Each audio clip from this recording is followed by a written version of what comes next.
Hey guys, welcome back to the channel. I recorded this video literally yesterday with the artificial lighting, so not the window, like the natural window light, and it came out like this. It came out all grainy, and it was just so annoying, so I'm like, I'm not gonna post this. It just feels like my camera cannot adapt to the natural lighting. I don't even know. But in this video, I'm going to go over a case. Two boys, they were so young, living the ideal American dream, or so we thought. Why would they murder their parents? Let's find out.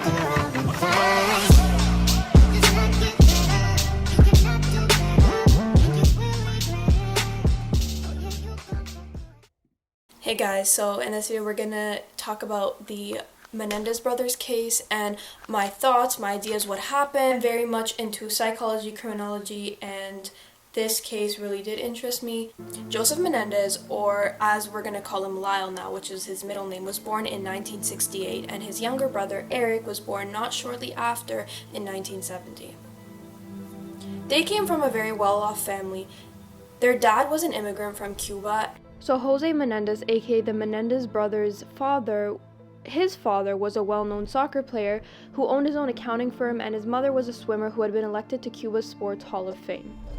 He worked in a bank. Their family was very well off. They had money. So when Jose was 16 years old, they sent him to the US and he was living in his cousin's attic. He started off from a broke college boy that washed dishes, so he was a dishwasher as like a side job, to someone that earns a lot of money. Jose met his wife, Kitty, and they were both kind of like athletes, they were very strong, like, with the athletic stuff, and you'll see why this plays a big part in the story later on. So then they gave birth to their two sons. Their parents had very high expectations, especially when it came to tennis and sports. Their dad would put very, very high standards on them, and when they won a game, he wouldn't really like go all out and be like, I'm so proud of you. He would just like, that's what he expected, and if they did bad, they would basically be treated terribly. The mom also had problems. My mother could go off like that, and you could be hurt. She could throw things at you. Sometimes she'd grab me when I was little and hold me on the ground in awkward positions. Grab me upstairs and put me underneath her bed.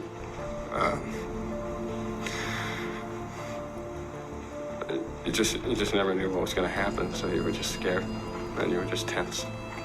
The mom was telling the kids over and over, like, I hate you, I wish you were never born, because she had this, like, big dream of becoming an actor, and claimed that she basically was stopped because of the kids, and apparently she didn't really want to have kids, but Jose, which is the dad, basically gave her an ultimatum, like, if you're not going to have the kids, leave, and stuff. And also, at the same time, Jose was having an affair, so yeah, this was not an ideal situation. To the outside, it seemed like they were living the American dream. They lived in this big mansion, they had money, but really what was happening behind closed doors, allegedly according to the brothers. On the evening of August 20th, 1989, the parents were sitting on the couch in their den of their Beverly Hills mansion when the two boys walked in and shot them with a 12-gauge shotgun. Jose was shot in the back of the head with a 12-gauge shotgun, and he was repeatedly shot in different places. Kitty was awakened by the shots, and as soon as she tried to move, she was shot. Basically, she was shot as well. She was shot in the leg, the arm, the chest, and the face, according to the sources, and basically where she became unrecognizable. And also, this is an interesting point. Apparently, they were also both shot in the kneecaps, and the reason being was because they were gonna be later identified as the same murder. Do you get what I mean? So if there's two people that both were reported murdered, and they both have like shot like wounds in the same exact places, you can kind of like connect it back to the same person, according to this. Let me read it exactly. Both Jose and Kitty were also shot in the kneecaps in an attempt to make the murders appear connected to organized crime. They called 911 and reported that someone killed their parents, so obviously they didn't like admit it. They're not like, oh, I killed them. They just basically they went to the theater, came back from the movies. Like, I don't know how you go watching a Batman movie when you literally knew that you literally killed your parents. So they came back, called 911, like acted innocent, and in the meantime they basically spent their parents' money. And this is the part where a lot of people think that they weren't victims, that they did this, that they killed them on purpose to just inherit the money and to use the money. Basically they went and spent money. According to this, exactly it says Lyle bought a Rolex watch, a Porsche Carrera, and Chuck Spring Spring Street Cafe, a Buffalo Wing restaurant in New Jersey, while Eric hired a full-time tennis coach and competed in a series of tournaments in Israel. They eventually left the mansion unoccupied as they decided to live in adjoining condos in nearby Marina Del Rey. They also drove around LA in their deceased mother's Mercedes-Benz convertibles. They went on trips, and they spent about, it says, approximately $700,000 during this whole ordeal. The police tried to figure like who did this and everything. The police started to like suspect them, so what they did was the police set up Eric and basically got one of his best friends to like talk to Eric to see if he can like talk him into, talk the truth out of him. The brothers ended up confessing that it was them, but this is where the really important part comes in. So they went to trial, and basically allegedly what happened was their parents were abusing them, and especially the dad. The dad was assaulting them, and he actually described in detail, and I'm not sure how I'm going to put this in the video because I know YouTube censorship policies are very strong and I don't want to be taken down, but I'll insert it and I'll have to like bleep some things out.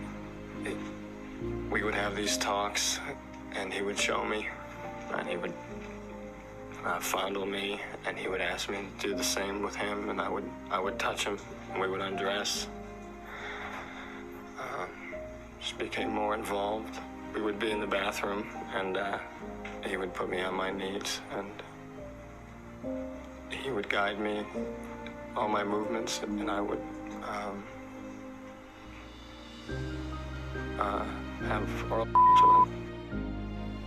At times, he would just sit on the bed with his legs up, spread, and with his back to the back of the bed, and he would have me give him oral, and he would stick the needles or the tacks into my thighs as he was doing this. Because of all the abuse, they couldn't take it anymore, so they kind of lashed out. But I have some questions. At the time that they murdered them, the older one was 21, the younger one was 19. They were both adults. Why couldn't they just, if their family had tons of money, why couldn't they take money, like, I'm sure their parents gave them some sort of a salary or an allowance or money, and like move away from them, like live together, move away from them so they can't do anything anymore. But now I think maybe like the parents did like, like put them in a box, meaning they wouldn't give them money, like there was no way, like yeah, maybe like we see that people come from like well-off families, but maybe the parents don't give the kids any money, or the parents don't want the kids to leave, so they don't give them any money or any opportunity to work or live a life for themselves. I'm saying if the boys had money, why didn't they just like abandon and like leave their parents? But maybe they like that was their only source of income, that was their only source of living, and we don't know that part. I did some research, it was really hard to find, but a lot of people say that they are the villains, they're not victims, and it was like the parents didn't do that to them, but they just wanted to kind of, you know, plead innocent and all this stuff. On July 2nd, 1996, they sentenced the brothers to life in prison without the possibility of parole, and they are still in prison to this day. And this case has caught a lot of attention on social media, and people want them to like get out. They're trying to like get them out, like they think they're kind of like the Cyntoia Brown situation, how she got out, and they want them to get out. Right now they're, I think, in their like 40s, 50s, like they're kind of like older now. They tried to appeal it, but their appeals were denied. That's all we know for now, and it is just a very sad situation. And this is why I emphasize, and this is the video I'm going to post like soon with someone that's very close to me, like this is why parents need to like do better in not mistreating their kids, because yeah, you think, oh, they're my kids, they're never gonna come get revenge, but you know what, I don't want to go into depth, but I know, like I understand, like I don't know what to say about this. I'm not saying it was the right decision to murder them, but I also feel very, very bad that they were getting abused, because like I feel that I understand, and I understand how it feels like you have no way out, and you just have this anger and this resentment towards your parent, like the parent who's doing that to you, and you just kind of like, sometimes people want to get like back at them, and this is why it's important not to mistreat your family and to be careful how you treat people, because it really does impact people. It literally drove them to do this. So that is why we have to make sure we treat people with kindness and not abuse them, because it's the worst thing. And you know, I don't know what to say. What do you guys think about this? Do you think that, you know, they should be out of prison? Do you think it's true what the parents did? Do you think they were just trying to cover their butts? Like, what do you guys think about this? And yeah, let me know down below, and let me know if you want to see more of these criminal cases and things like that. Thank you guys so much for watching. Don't forget to like, comment, and subscribe, and I'll see you guys in my next video. Bye. Never gonna give you up. I'm never gonna let you go. Never gonna say goodbye.